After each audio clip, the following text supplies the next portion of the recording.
Well, I'm making up a nice oversized cutting board. I call it the Steakhouse cutting board, and it needs to have an engraving in the front. So I'll quickly go over my out of focus engraving technique for a nice deep dark effect. Let's check it out. This one has kind of an oak barrel shape to it, and this is the sort of look we're going to go for. On my test cut, everything looked pretty good. I'm just going to enlarge the image a little bit. On this shape, sometimes it's a little hard to center things in your laser engraver, so luckily I hung on to this scrap from my template, and that way I'll at least have one square reference edge. So with my Creality 20-watt diode laser, this is the spacer it would have me use to set my laser height for normal focus, and that's a little bit thinner than a 1/4 inch. Instead, I'm going to use a 3/8 inch spacer to set the height of my laser. So that'll keep us very close to the stated spec, just slightly above, and that out of focus makes all the difference for the look you get on your engraving.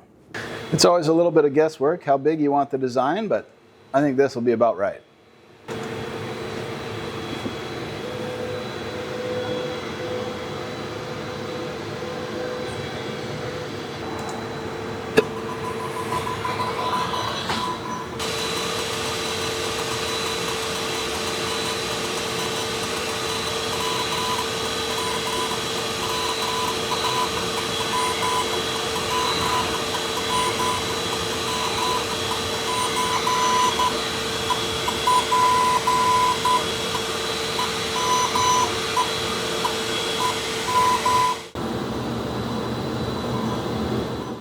So this is what it looks like when the engraving is done, and of course you can get as creative as you want with that, but this seemed like a fitting design choice for our Steakhouse cutting board.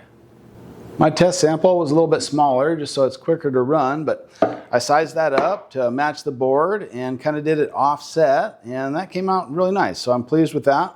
It is a super deep engraving, so this one will be largely decorative, and we'll just put some oil on it. It's kind of an oil and beeswax blend that I prefer, and that'll be a wrap.